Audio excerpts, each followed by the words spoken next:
एका मजलेतच झुंजारबांनी कापूरहोळास वेस ओलांडले.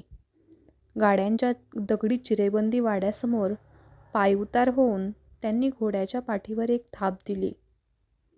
पिंपरीच्या झाडाला घोडे ठाण केले. कपाळावरचा घाम बोटाच्या पन्हाळीने भुईवरून निचरून टाकला आणि वाड्याच्या भल्या मोठ्या दरवाजावर उभे राहून त्यांनी एक मावळी लगावात साद घातली.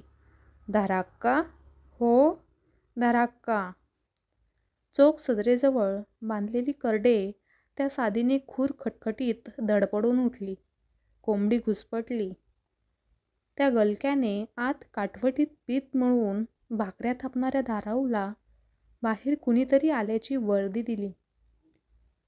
गाडग्यातल्या पाण्यात गोंदलेले हात बुचकळून लुगड्याच्या पदराला त्याचे पाणी निपटीत धाराऊ वाड्याच्या दरवाजात आली. तिचा बांधा कुणबाऊ कसदार होता. कपाळी आडव्या कुंकवाची बोटे होती. उमर मध्यम असून तशी वाटत नव्हती. तब्येत निखाऱ्यावर फुललेल्या भाकरीगत डौलदार होती. मळवटाच्या कातड्यावरचे आडवे कुंकू वर चढवीत तिने विचारले. साद घातली जणू कोण झुंजारबा? "मी बाहेरच बरं उभं, येवा की आत?" "हा, टेकाळे योळ नाही. रायगडावरनं आऊसाहेबांचं बोलावणं घेऊन आलो." झुंजारबा धाराऊला बोलले. "पर समधी शिवारात गेल्यातनी." "समध्यांचं काय काम?" "तुलाच बोलावलं हाय." "मला?" "नसलजी, माझी पोरं हाईत राजांच्या लष्करात, तेसनी असल." "का? कान फुटलं की काय माझं?" "खुद आऊसाहेबांनीच सांगितलं की धाराऊला मोरं घेऊन घालून ये म्हणून." झुंजारबांनी वाड्याच्या दगडी उंबऱ्यावरच पाय आपटून पायतानाची धूळ झटकली. "आता वो?" म्हणत धाराऊ बिगी आत गेली. परसातून तिनं कुणाच्या तरी पोराला शिवाऱ्याकडे पिटाळलं. मेतील ती लुगडी चोळ्या तिने एक फडक्यात ठेवून त्याचे बोचके आवळले. रायाजी आणि अंताजी हे धाराऊच्या भरल्या माटाचे दोन तरणे मुलगे शिवारातून आले. त्यांच्या आईने त्यांना सारा करीना सांगितला. आपल्या अस्तुऱ्यांवर वाडा सोपवून ते दोघेही का बरं बोलावून आला असेल असा मनाशी विचार करीत पाठीवर ढाला बांधून तयार झाले. गुळपाणी घेऊन हुशार झुंजारबांनी ठाण केलेले घोडे सोडले. त्यांच्या मागून पायातली चपली कुरकुर वाजवीत काखेतून घसरणारे बोचके गोंदल्या हातांनी सावरीत धाराऊ चालू लागली. रायाजी आणि अंतोजी तिच्या दुतर्फा चालले. गाड्यांची धाराऊ राजगडाकडे निघाली. पिकल्या भातखाचरांच्या बांधावर उतरलेले करडे कवडे डोलताना माना फिरवीत होते. त्यांनी टिपलेल्या भाताच्या गोट्यांची त्यांचे गांजे फुलले होते. कापूरहोळाच्या शिवेजवळची महादेवाची देवळाची घुमट आली.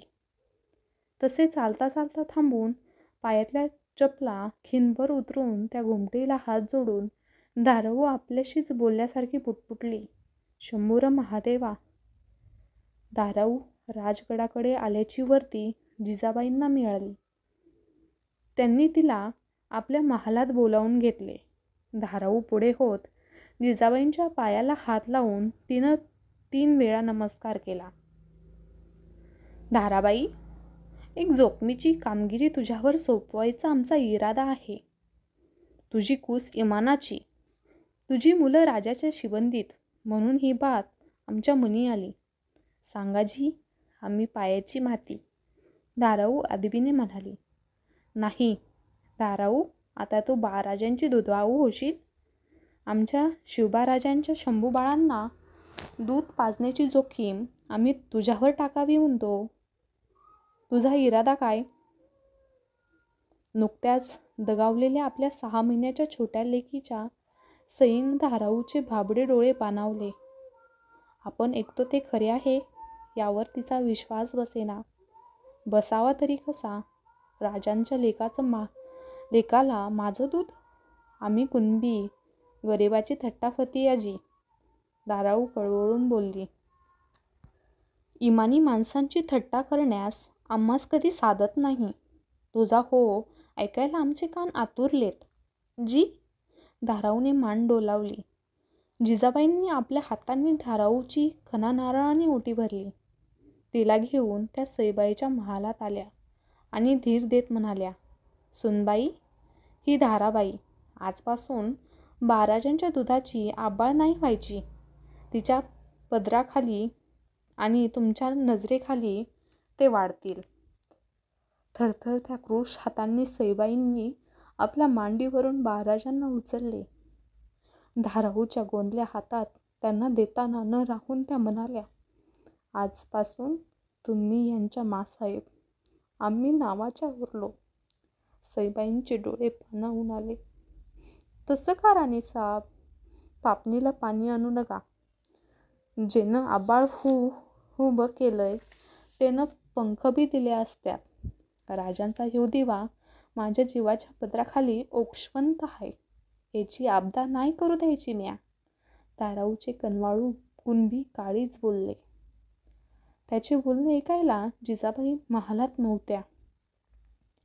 स्त्रीच्या कल्याणकारी राज्याचे आनभाग शंभू महादेवासमोर येणाऱ्या एका राजाचा लसलसता अंकुर एका कुणबिनीच्या पदरात होता.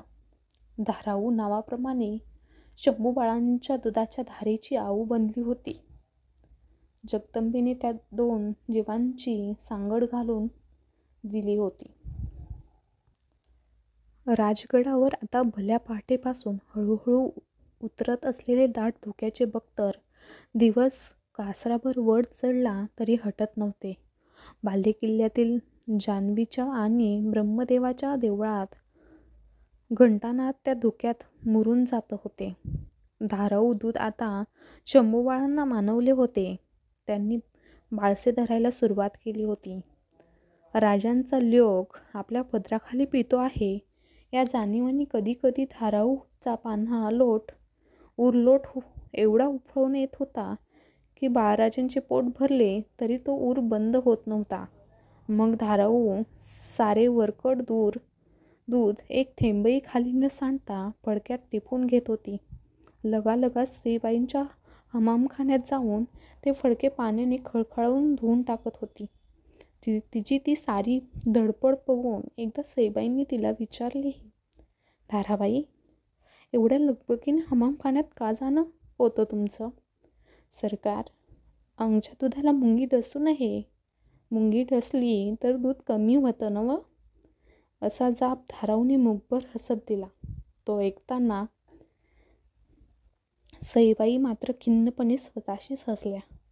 कसलीही मुंगी न डसता दूध कमी होतं धाराबाई, असे त्यावेळी त्यांना बोलावेसे वाटले, पण त्यांनी ते आपल्या ओठातच ठेवले. या कशाचीच कल्पना नसलेल्या शंभूराजांच्या अंगावर मात्र कुणबी टकूचं, हातात त्याच घाटाच्या मनगट्या, बिंदल्या आणि पायात तांब्याचे वाळे धाराऊने चढवले होते.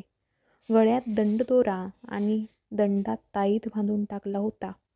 तिच्या मावळी भाबड्या मनाला वाटत होतं की राजांच्या या अंकुराला कोण्या पापाची काळी मुंगी कधीबी डसू नये.